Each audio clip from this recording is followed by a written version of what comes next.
প্রত্যেকবার লাশগুলো লাল সুটকেসেই কেন?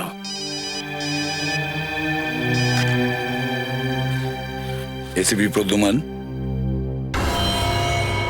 আরো একটা খুন হতে চলেছে, কিন্তু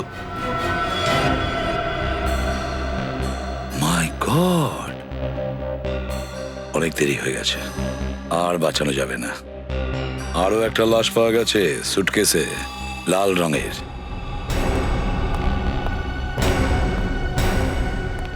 বাগমারে, তুমি এই মেয়েটাকে ভালো করে দেখেছিলে? হ্যাঁ স্যার, খুব ভালো করে দেখেছি স্যার। এই কি সেই মেয়েটি? না স্যার, এই মেয়েটা তো নয় স্যার। তার মানে এই খুনের পিছনে তিনজন জড়িয়ে আছে।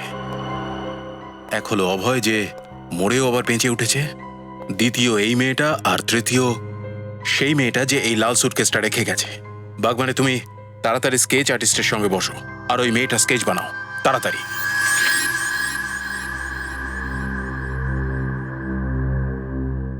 স্যার, এই হলো সেই মেয়েটা যে পুলিশ স্টেশনের বাইরে লাল সুটকেসটা রেখে গিয়েছিল। এইটা হলো সে? এ তো রোগা পাতলা, এ কিভাবে মারবে? অদ্ভুত ব্যাপার স্যার, এই দুজন খুনি একজন প্রফেশনাল খুনির মতো মানুষদেরকে কেটে মেরে ফেলছে, আর আমাদের রেকর্ডে সেটা নেই।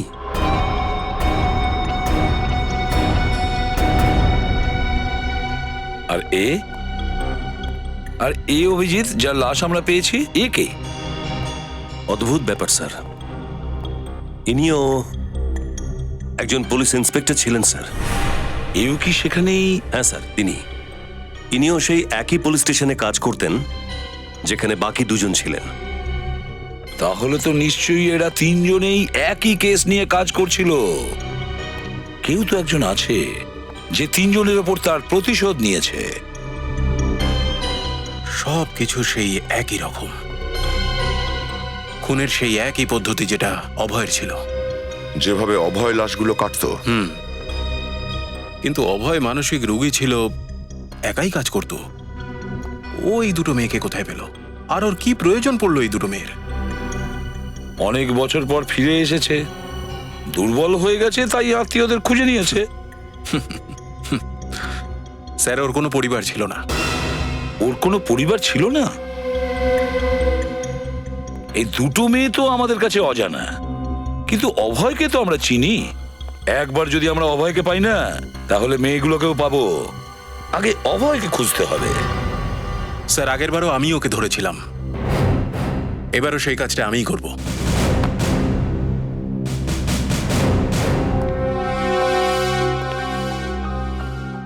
আমার মনে হয় শেখাবত স্যার জানেন যে অভয় কোথায় লুকিয়ে রয়েছে। এনাকে ফলো করব স্যার? না অভিজিৎ,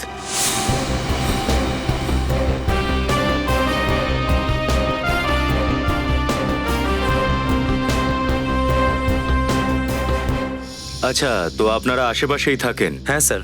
তাহলে তো নিশ্চয়ই জানেন এই জায়গাটা কার। স্যার, এই জায়গাটা সুন্দর নামে একজন কালোয়ারের ছিল। সুন্দর নামের একজন কালোয়ার? হ্যাঁ স্যার, কয়েক বছর আগেও মারা গেছে, তখন থেকে এই জায়গাটা খালিই পড়ে রয়েছে।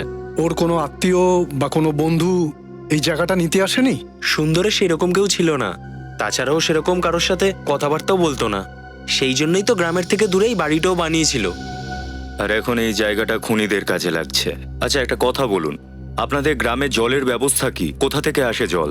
আগে তো আমরা পাশের শীতল নদীর জলই ব্যবহার করতাম, কিন্তু বাঁধটা হয়ে যাওয়ার পর থেকে জল এখন গ্রাম পর্যন্ত আসে না। তাহলে এখন আপনারা জলের ব্যবস্থা করেন কিভাবে? স্যার, একটা ছেলে আছে বংশী। বংশী? হ্যাঁ স্যার, পাশের গ্রাম থেকে জল নিয়ে আসে আর প্রত্যেক বালতি 2 টাকা করে বিক্রি করে। আচ্ছা, এই বংশীকে কোথায় পাওয়া যাবে? স্যার, পাশেই মিন্তিয়া গ্রাম রয়েছে, বংশীকে আপনারা ওখানেই পাবেন। ঠিক আছে, ধন্যবাদ।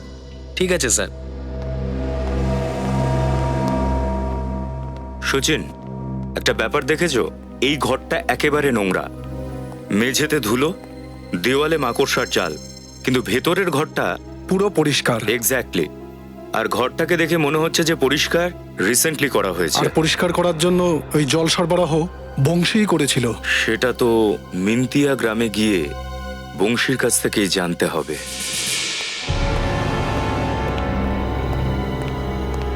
স্যার, সেই সূত্র পেয়ে গেছি আমরা, যেটাতে সুরেশ, রাহুল আর অরুণকে একসাথে জুড়ে দেয়। এটাই সেই কেসের ফাইল যেখানে তিনজন একসাথে কাজ করছিল। 2009 ইন্ডাস্ট্রিয়ালিস্ট অনিকেত খুন হয়, আর সেই জন্য ওর ম্যানেজার আকাশকে গ্রেপ্তার করা হয়েছিল। কেসটা খুব চটপট সলভ হয়ে গিয়েছিল, সমস্ত প্রমাণ খুব তাড়াতাড়ি পাওয়া গিয়েছিল।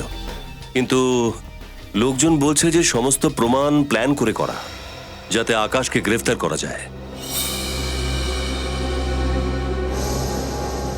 এটা কি আকাশ জেলের ভিতরে আত্মহত্যা করেছিল? হ্যাঁ স্যার, হয়তো জেলের অপমান সহ্য করতে পারেনি। স্যার, হতে পারে যে এই আকাশ হয়তো নির্দোষ ছিল, আর ওর মৃত্যুর বদলা নিতেই ওর কোনো বন্ধু বা কোনো আত্মীয় হয়তো এই পুলিশ অফিসারদের মারছে। এই আকাশের ফ্যামিলির ব্যাপারে খোঁজ নিতে হবে।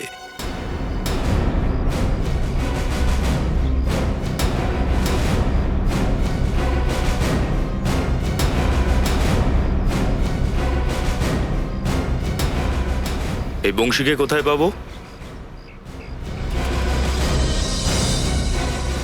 ভাই, এই বংশীকে কোথায় পাওয়া যাবে?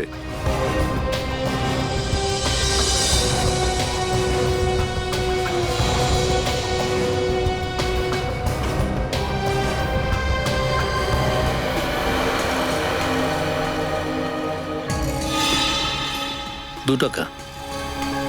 তাহলে তোমার নামই বংশী? হ্যাঁ, আপনি আমার নাম কি করে জানলেন? তুমি এখানে সবাইকে জল দাও, স্বাভাবিকভাবেই তোমার নাম সবাই জানে। আপনারা কারা? সিআইডি। সিআইডি? হ্যাঁ, এই দুজনকে তো তুমি চেনোই। আরে হ্যাঁ স্যার, এদের তো আমি 15 বালতি জল বিক্রি করেছি, আর 1 বালতির দাম 5 টাকা করে দিয়েছেন ওনারা। আচ্ছা, এইটা বলো যে জল নেওয়ার জন্য এরা দুজনই এসেছিল, না সাথে আর কেউ ছিল? না স্যার, আর কেউ ছিল না স্যার, কিন্তু এদের হাতে দুটো বড় বড় থলি ছিল। দুটো বড় বড় থলে? হ্যাঁ স্যার, ওই শহরের লোকরা ময়লা ফেলবার জন্য যে থলি ব্যবহার করে না, সেই থলি। মানে ডিসপোজেবল ব্যাগস।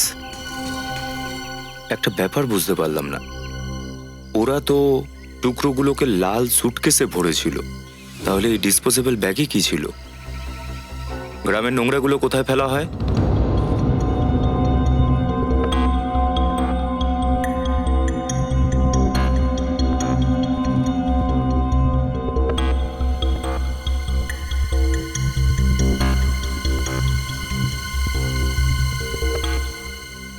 আর মাত্র 20 দিন বাকি, আর মাত্র এই কটা টাকা রয়েছে, আর এই বাড়ির মালিক যে কোনো সময় চলে আসবে টাকা চাইতে।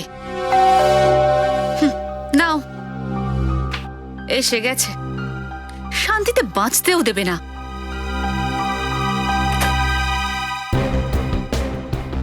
ইন্সপেক্টর শেখাওয়াত আবার? ভিতরে আসতে পারি?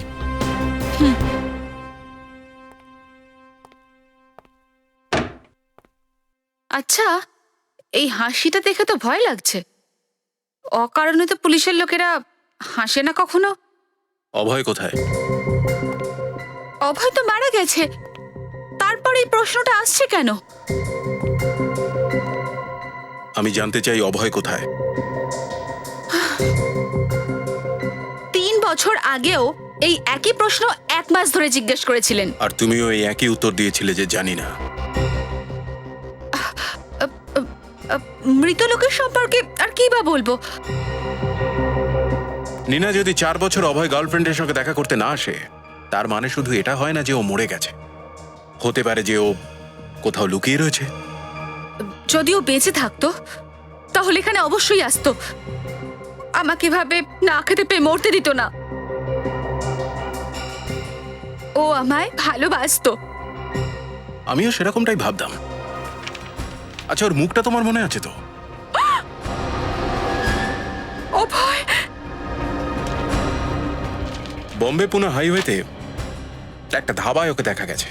যে দেখেছে সেই এই স্কেচটা বানিয়েছে। অভয় বেঁচে আছে, ফিরে এসেছে।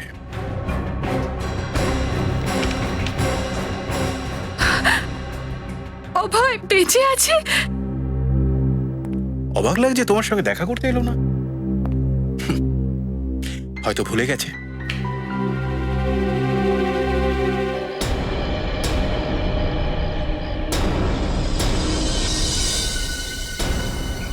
আসুন স্যার।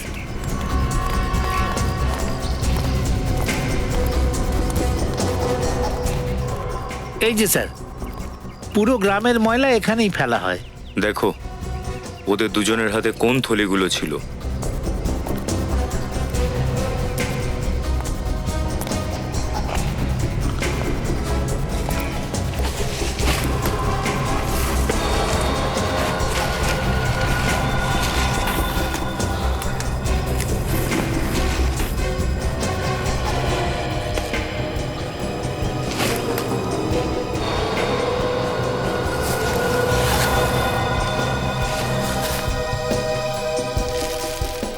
স্যার মনে হচ্ছে এই সেই পলিথিনস।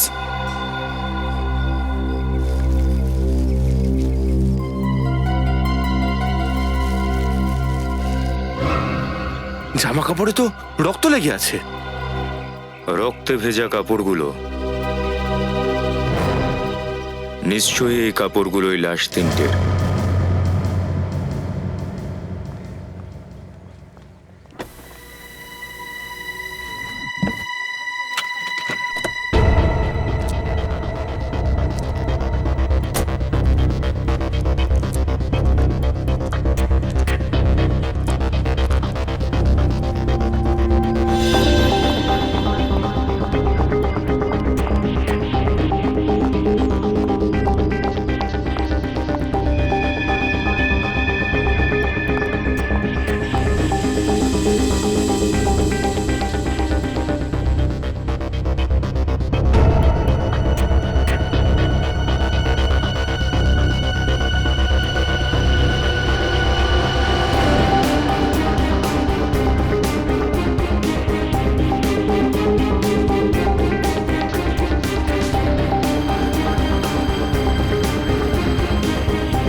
এটা তো হবারই ছিল।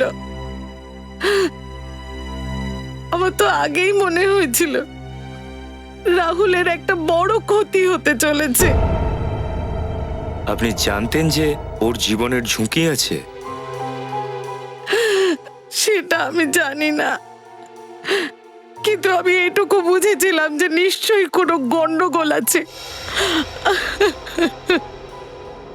গত 2 বছর ধরে রাহুল খুব দুশ্চিন্তায় ছিল, খুব।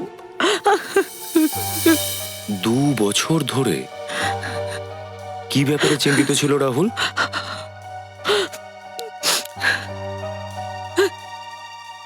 হয়তো ও কোনো খারাপ কাজ করে ফেলেছিল, যার ফলে ওর অন্তরাত্মা, ওর বিবেকের উপর যেন একটা বোঝা চেপেছিল। অন্যায় কাজ? কি ধরনের অন্যায় কাজ? সেটা তো আমি জানি না, কিন্তু টাকার জন্য ও নিজের সততার জলাঞ্জলি দিয়েছিল। সেই জন্যই তো ও পুলিশের চাকরি ছেড়ে দিয়েছিল। এই রাহুলের পুলিশের চাকরি ছেড়ে দেওয়ার পেছনে আকাশ অনিকেতের কেসটা ছিল না তো? আকাশ অনিকেত, এই নাম দুটো তো আমি আগেও ওর মুখে অনেকবার শুনেছি। আচ্ছা, আর কি শুনেছিলেন আপনি? একবার ও ফোনে কারোর সঙ্গে কথা বলছিল আর বলছিল যে তোমাদের 3 জনের কথা শুনে আমি খুব ভুল করেছি। 3 জনের কথা? কিন্তু এই আকাশ অনিকেতের কেসে তো 3 জন অফিসারই ছিল, তাই না? একজন অরুণ, আর একজন সুরেশ, আর এই রাহুল। তাহলে এই চতুর্থ জন কোথা থেকে এলো যার ব্যাপারে রাহুল কথা বলছিল? এই রাহুল আবার ওই 3 জন অপরাধীর সাথে যুক্ত নয় তো? অভয়, কোমল আর সেই অজানা মেয়েটি? এই কেসটা তো আরো জটিল হচ্ছে। হয় রাহুল ওই অপরাধীদের সাহায্য করছিল, নয়তো এই কেসে আরেকজন অফিসার ছিল যাকে এবার খুনির স্বীকার করতে যাচ্ছে। স্যার, স্যার এইবার বোধহয় আমাদের অনুমানটা ঠিক সঠিক হচ্ছে না স্যার। তার মানে? স্যার আমি আকাশের বাড়ি থেকেই আসছি। যে অ্যাড্রেস রেকর্ডে আছে সেটা ওই বাড়ির মালিকের। বাড়ির মালিক বলছে যে আকাশ অনাথ ছিল, ওর বাবা মা ছিল না, আর বিয়েও করেনি আকাশ। কিন্তু দয়া কোনো দূরসম্পর্কের আত্মীয় বা কাছের কোনো বন্ধু হতে পারে? না স্যার, বাড়ির মালিকের কথা অনুযায়ী যতদিন ও ওখানে ছিল ওর সাথে দেখা করতে কেউ আসেনি, আর ওর মৃত্যুর পরেও কেউ দেখা করতে আসেনি স্যার। তাহলে এ আবার কে উদয় হলো? আকাশকে ন্যায় বিচার পাইয়ে দেওয়ার জন্য? স্যার এই দ্বিতীয় মেয়েটি সম্পর্কে জানা গেছে। কে সেই দ্বিতীয় মেয়েটি? এর নাম রীতা। আর সব থেকে আশ্চর্য ব্যাপার এইটা যে ও সেই কলেজেই লাইব্রেরিয়ান ছিল যেখানে অরুণ বাবুর যাওয়ার কথা ছিল নিজের মৃত্যুর আগে। এই রীতা ওই কলেজেই লাইব্রেরিয়ানের কাজ করতো? ওই কলেজেই? তাহলে এতে আশ্চর্য হওয়ার কোনো কারণ নেই পুরবী। চিন্তার কোনো কারণ নেই, এর পুরোটাই ভেবে চিন্তে করা হয়েছে। প্রথমে অরুণকে কলেজে ডেকে পাঠানো হয়, তারপর সুরেশকে ডাকা হয় চ্যারিটি ট্রাস্টের অফিসে, আর রাহুলকে অ্যাওয়ার্ড ফাংশনে। কলেজে কাজ করতো এই রিটা, আর চ্যারিটি ট্রাস্টে কোমল। আর তিনজনকে ওখানে ডাকার অর্থ হচ্ছে তিনজনকে খুন করা। কিন্তু আফসোস, 3 বার এই 3 খুনি কোমল, রিটা আর অভয় এই প্ল্যানে সাকসেসফুল হয়ে যায়। অভয়? যদি এই অভয় স্বাধীনভাবে ঘুরে থাকে তাহলে নিশ্চয়ই ও পুরনো বন্ধুর সঙ্গে দেখা করে, নিশ্চয়ই ওর পুরনো বন্ধুদের সাথে দেখা করে। এই অভয়ের জটটা একবার খুলতেই হবে। অভয়,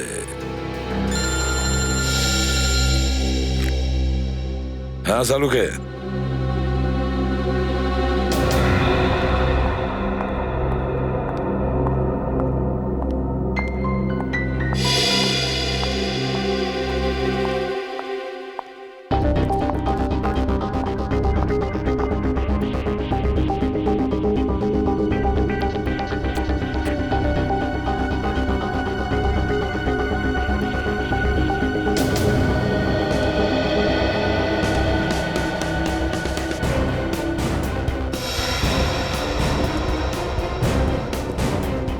তুমি আমাকে মিথ্যে বলেছো?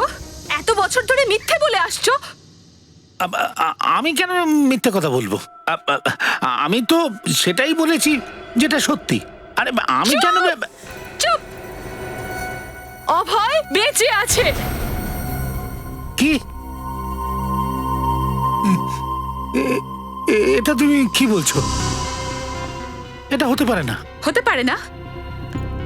এটা হতে পারে না তো?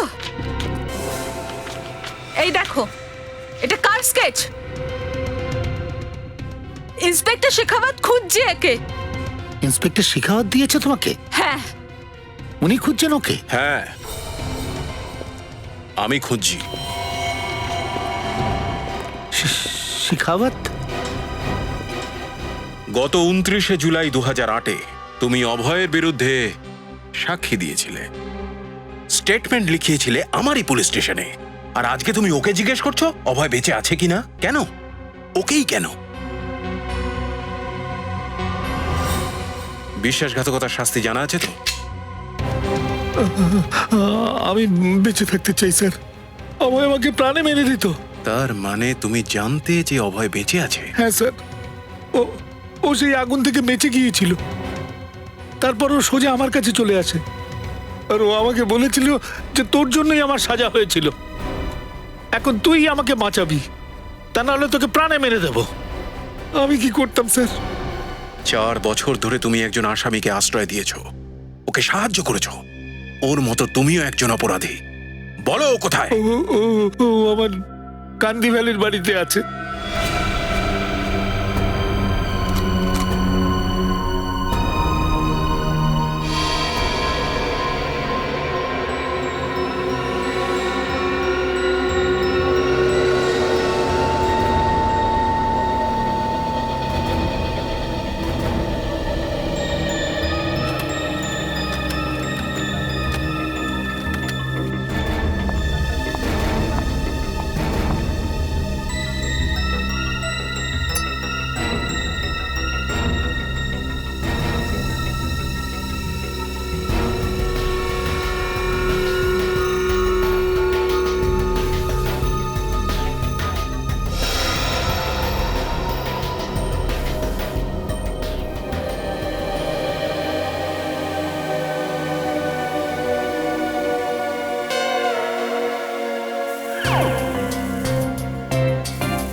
স্যার পোশাক আছে, রক্ত লেগেছিল।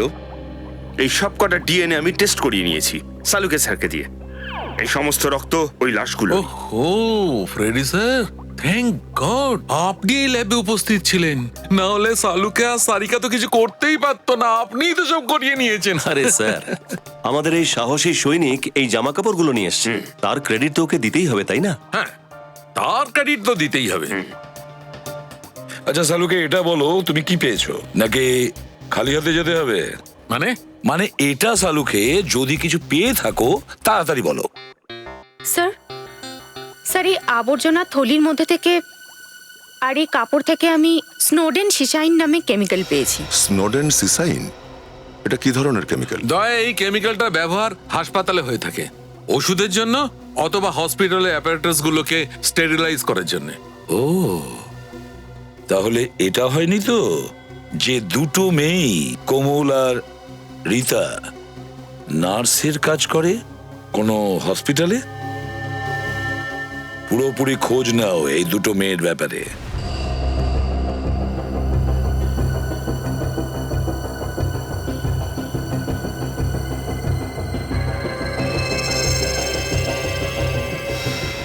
এই ছবি দুটো খুব মন দিয়ে দেখুন। এর নাম হলো কোমল আর এ রীতা। দেখেছেন কখনো? হ্যাঁ, এই তো কিছুদিন আগেই এদেরকে অ্যাপয়েন্ট করা হয়েছে নার্সের জবের জন্য। গ্রেট, একটু ডাকুন ওদের। কিন্তু কি বলবো, কারা দেখা করতে এসছে? কিছু বলবেন না, শুধু এইটুকু বলুন রিসেপশনে জরুরি কাজ আছে। সিআইডি? কোনো ঝামেলা হয়েছে নাকি স্যার? ম্যাডাম, যেখানে কোনো ঝামেলা থাকে না সেখানে শুধু শুধু আমরা যাই না। ডাকুন তাড়াতাড়ি। অলকা, কোমল আর রীতাকে এক্ষুনি ডেকে দাও, ইটস আর্জেন্ট। কোমল আর রীতা তো অনেকক্ষণ আগে চলে গেছে। চলে গেছে? কোথায় গেছে? সূর্য তরুণ অডিটোরিয়াম, ওখানে কোনো ফাংশন আছে, সেখানেই গেছে মনে হয়। চলো।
জেলার বিক্রম, পিপলাপুর জেল।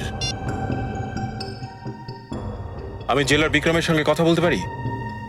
আসলে উনি একটু বাইরে গেছেন, কোনো ফাংশনে গেছেন। আচ্ছা ঠিক আছে, থ্যাংক ইউ। কোনো দরকারি কথা ছিল কি? না, কোনো বিশেষ দরকার নাই, thank you thank you.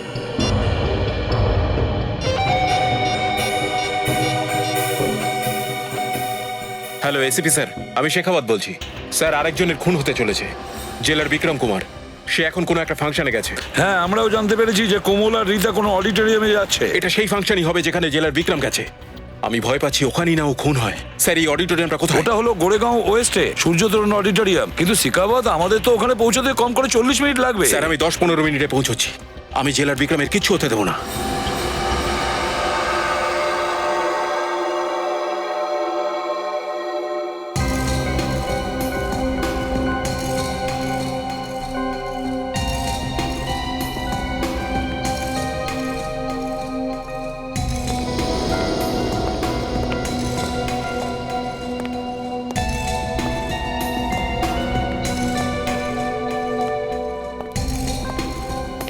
Hello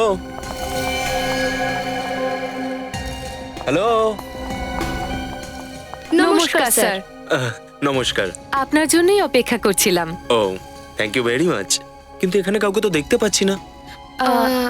সবাই অডিটোরিয়ামে রয়েছে। ও আই এম সরি, আমার মনে হচ্ছে আমি একটু লেট হয়ে গেছি। হ্যাঁ স্যার, অ্যাকচুয়ালি আপনি অনেকটাই লেট করে ফেলেছেন। চলুন না, তাড়াতাড়ি চলুন। হ্যাঁ হ্যাঁ আসুন প্লিজ না। চলুন চলুন।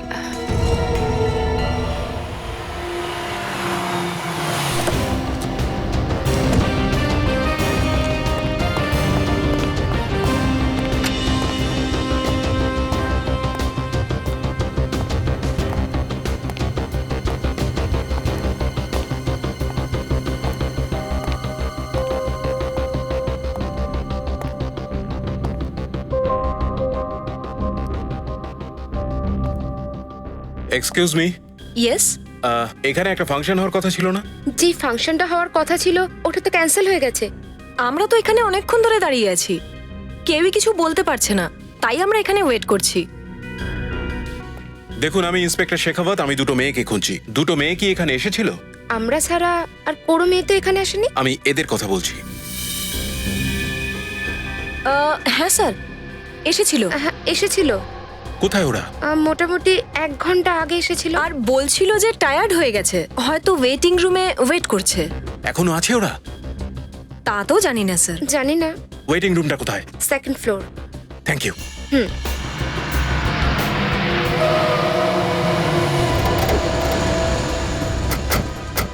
শেখাওয়াতের গাড়ি এখানে? চলো। ভালো হয়েছে শেখাওয়াত এখানে পৌঁছে গেছে।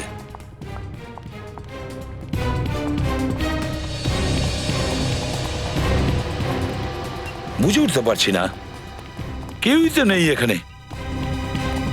হ্যাঁ স্যার, কাউকে দেখতে পাচ্ছি না। স্যার এখানে তো ফাংশনের কোনো নামগন্ধ দেখতে পাচ্ছি না। বিনীত, পুরবি, তোমরা ওই দিকটা যাও। অভিজিৎ, দয়া, এই দিকটা। স্যার শ্রেয়া, তুমি আমার সঙ্গে এসো।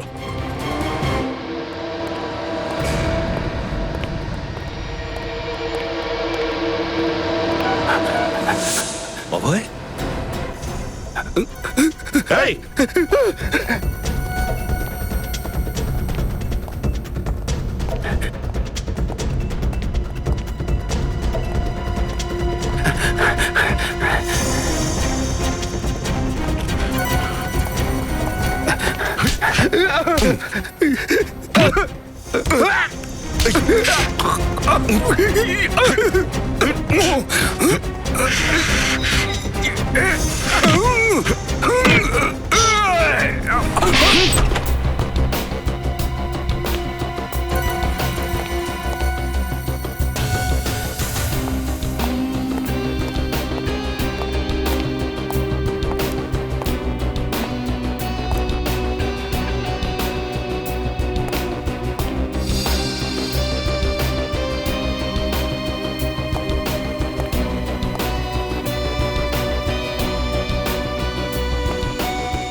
মনে হচ্ছে জেলারকে অজ্ঞান করা হয়েছে। তার মানে এবার খুন করা হবে ওকে। Welcome to Bitten world. How may assist you? নতুন ফ্ল্যাটের জন্য একটা স্ট্যান্ড ফ্যান আর কুলার নেব। এই পচা গরম থেকে একটু স্বস্তি চাই। বাজার চলতে সব ব্র্যান্ড তো আর ভরসাযোগ্য নয়। তার জন্য তো আমাদের ফ্যান আছে, all purpose bullet table fan, ceiling fan. আমাদের সিলিং ফ্যান কিন্তু 30 মাসের ওয়ারেন্টি সহ পাওয়া যায়। আছে ফারাটা 2 বছরের ওয়ারেন্টি, 17 থেকে 20 মিটার এয়ার ফ্লো, মধ্যবিত্তের সাধ্যের মধ্যে একমাত্র ভরসাযোগ্য ব্র্যান্ড বিটেন। আমাদের কুলারের কিন্তু অনেক range, 45 litres, 50 litres, 70 litres, 90 litres, 110 litres. Honeycomb সহযোগে বিটেনের সব কুলারের ওয়ারেন্টি 1 বছর। চেনা হাওয়ায় অচেনা অনুভূতির জন্য একমাত্র আদর্শ বিটেন। গরমে স্বস্তি পেতে বিটেনের ফ্যান হোক বা কুলার আজই আনুন বাড়িতে। Beaten, digitally years.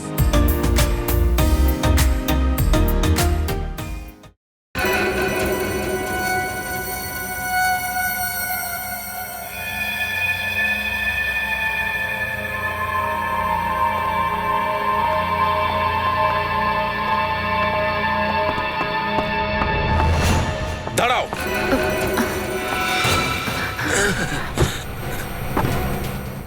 অস্ত্র ফেলে দাও। এই জেলারকে 5টা টুকরো করতে হবে। আর কেউ খুন হবে না। যেই মাঝখানে আসবে তাকেও টুকরো করে দেবো। কি বলছো এসব? জেলারকে টুকরো টুকরো করতে হবে। তোমাকেও টুকরো করে দেবো।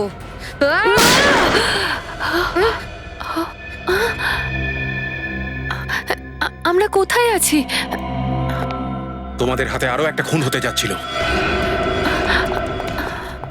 শেখাওয়াত, এখানে গুলি চলেছে? হ্যাঁ স্যার, এরা দুজন সম্মোহিত অবস্থায় ছিল। এদের হুঁশ ফেরাতে আমাকে গুলি চালাতে হয়েছে। আচ্ছা, তাহলে এরাই দুজন যারা লোকেদের কেটে খুন করছিল? হাত কড়া পরিয়ে দাও এদের। আর এই জেলার বিক্রম কুমার। বিক্রম, বিক্রম। শেখাওয়াত, এই হলো তোমার অভয়। অনেক গায়ের জোর দেখাচ্ছে। হ্যাঁ, এই টুকরো করার খেলাটা ওই শুরু করেছিল, এই অস্ত্র দিয়ে। আমি কিচ্ছু করিনি, কিচ্ছু করিনি। আমি তো শুধু দেখছিলাম। থ্যাংক ইউ শেখাওয়াত, তোমার জন্য এই কেসটা সলভ হলো। স্যার, আমার মনে হয় না যে এই কেসটা পুরোপুরি সলভ হয়ে গেছে। তার মানে? এই দুজন মেয়ের ব্যাপারে তো আমি বলতে পারি যে আমি ওদের হাতে নাতে ধরেছি, কিন্তু আমার মনে হয় না এই 3টে খুনের পিছনে অভয়ের কোনো হাত ছিল। কিন্তু অভয় তো হাতে নাতেই ধরা পড়েছিল। হ্যাঁ, ওর ঘর থেকে তো তুমি কিছু ফাইল টাইল পেয়েছিলে। ওই ফাইলগুলো এমন ভাবে রাখা ছিল যাতে আমি সহজেই ওগুলো পেয়ে যাই, আর আমাদের সন্দেহটা ওর দিকে যায়। ও তো একটা মানসিক রোগী স্যার। যখনই অস্থিরতা বাড়ে, পাগলামো বাড়ে, বাইরে বেরোয় আর খুন করে দেয়। এরপরেও তুমি কিভাবে বলছো যে ও খুন করেনি? স্যার, কারণ 3 বছর আগে ও যাদেরকে খুন করেছিল তাদের মধ্যে কোনো রকম যোগাযোগ, কোনো রকম সম্পর্ক কখনোই ছিল না। কিন্তু এইবার 3 জনেই পুলিশ অফিসার, আর 3 জনেই একই পুলিশ স্টেশনে কাজ করত। আর এই দুটো মেয়ে সম্মোহিত ছিল। স্যার, আমার মনে হচ্ছে যে কেউ এদের 3 জনকে দিয়ে কাজ করাচ্ছে। আর যে হিপনোটিজম জানে। হ্যাঁ স্যার। অভয়, তুমি কি আজকাল কোনো ডাক্তারের কাছে যাচ্ছ কিংবা কোনো হাসপাতালে যাচ্ছ? হ্যাঁ, যখন ভ্যান খাদে পড়ে গেছিল আমার মাথায় চোট লেগেছিল। আমার কিচ্ছু মনে থাকতো না, সেই জন্য আমি ডক্টরের কাছে যেতাম। কোন হসপিটালে? হসপিটাল পানালা। আর সেই হাসপাতালেই তোমরা দুজন নার্সিং করো, রাইট? হ্যাঁ স্যার। অভয়, তোমার ডাক্তারের নাম কি? এক্সকিউজ মি ম্যাম, আপনার একটা সাইন চাই।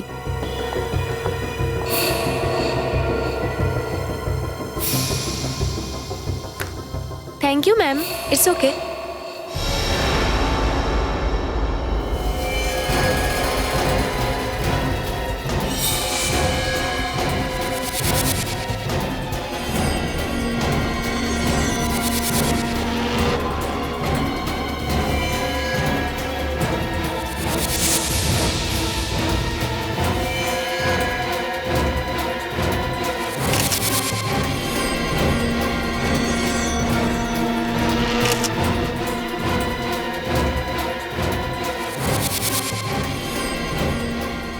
এই জেলার এখানে কি করছে? এতক্ষণে তোর উপরে চলে যাওয়ার কথা। মনে হচ্ছে কোমল আর রীতা পুরো খেলা নষ্ট করে দিয়েছে। এবার আমাকেই কিছু করতে হবে। আরে, কি হয়েছে আপনার? মাথা যন্ত্রণা করছে খুব, মাথা ঘোরাচ্ছে ডক্টর, আর বমিও পাচ্ছে ডক্টর, প্লিজ। ডোন্ট ওয়ারি, আমি আছি তো। আমি সব ঠিক করে দেব, আমি সব ঠিক করে দেব। আপনি চলুন আমার সাথে। শরীর খারাপ লাগছে? চোখ বন্ধ হয়ে আসছে? একদম চিন্তা করবেন না, আমি সব ঠিক করে দেব। বি এ গুড বয়, আর এখানে চুপচাপ শুয়ে থাকুন। ভেরি গুড, ভালো ছেলের মতন এখানে চুপচাপ শুয়ে থাকুন তো দেখি। একটা ইনজেকশনে দেখছি খুব ভালো কাজ করেছে। এর পুরস্কার তো আপনি পাবেনই। পুরস্কার? কি পুরস্কার আমি এক্ষুনি দেখতে পাবেন। নাও বি এ গুড বয়, আর গোনা শুরু করুন উল্টো দিক থেকে। গুনুন 100, 99, 98, 97, 97 97 শেষ করে দেবো তোকে এবার আমি, মেরে ফেলবো তোকে আমি।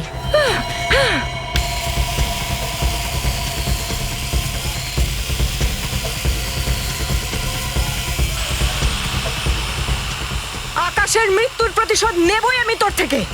তোর গলা কেটে দেবো আমি এটা দিয়ে। আশা, ছটা ফেলে দাও। তুমি ওকে এভাবে মারতে পারো না। সরো, সরো বলছি। Stop it! পেছনে যাও আমি বলে দিচ্ছি কিন্তু। না ডক্টর নয়তো আশা, একে একে সবাইকে মেরে এই মেশিনটা ফেলবো আমাকে আমি। দিন। ওকে মরতেই হবে। না। ও আজকে মরবেই। আশা, আমি সরো, সরো পেছনে। তোমরা সবাই সরে যাও। সরো, নয়তো তোমাদের আচ্ছা, আমার সবাইকে শেষ কথাটা করে তো- দেবো আমি। ওর গলা আমি কাটবই আজকে। সরো, সরো না, বলছি। দেখুন। ওকে আজকে মারবই আমি। আহ! আমি কিছুতেই ভুলতে পারবো না যে এরা তিনজন একটা সরল সিধে মানুষকে মিথ্যে কেসে ফাঁসিয়ে দিয়েছে।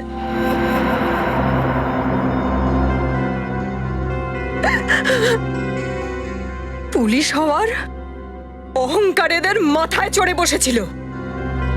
কিন্তু আকাশ তোর অফিসে চুরি করেছিল, তাই না? চুরি ওর বস করেছিল, আকাশ করেনি। ও নিরপরাধ ছিল। ওকে জোর করে ফাঁসানো হয়েছিল। বিক্রমের কাছে গিয়ে ওর হাতে পায়ে ধরলো, ওকে অনুরোধ করলো, কিন্তু ও শোনেনি। ওর একটা কথাও শোনেনি ও। ওকে ইচ্ছে করে চোর সাব্যস্ত করা হয়েছিল।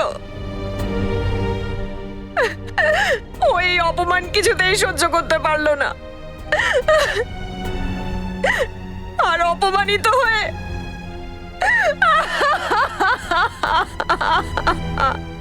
ও গলায় দড়ি দিয়ে আত্মহত্যা করলো।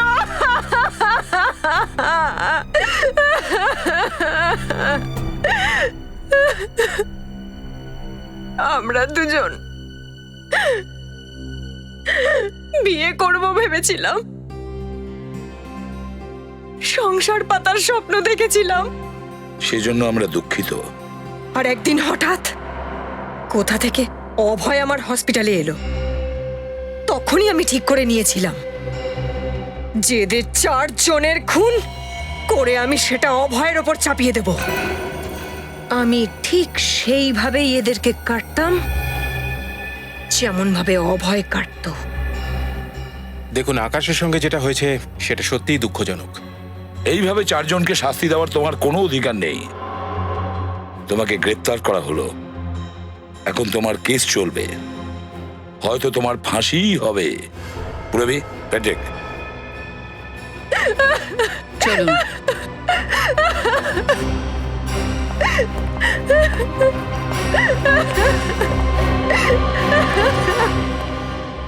কেসটা তো খুব তাড়াতাড়ি সলভ হয়ে গেল শিখাবত। এই জন্য থ্যাংক ইউ ভেরি মাচ। প্রয়োজন হলে আবার ডাকবেন স্যার। Good luck. আবার দেখা হবে। শিওর। দয়া, থ্যাংক ইউ সো মাচ। এবার এটা কমা।